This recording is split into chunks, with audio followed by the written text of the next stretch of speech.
আসসালামু আলাইকুম গাইসরা, সবাই আশা করি ভালো আছেন। তবে আমি এখন আছি মানিকগঞ্জ মাঝিপাড়া।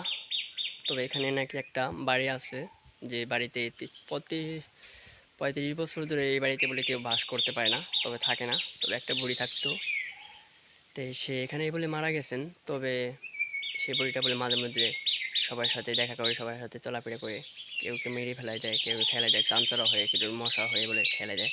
তবে আমরা সেই বাড়িটা দেখবো আজকে।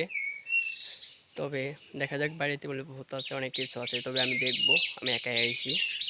দেখতে থাকুন আপনারা সবার সাথে, আপনাদের সবাইকে দেখাচ্ছি এই বাড়িটা।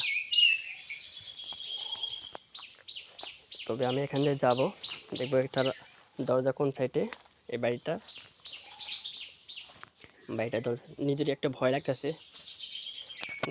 লাগতেছে, তবে দেখবো ওই বাড়িতে কে থাকে, আমি দেখবো।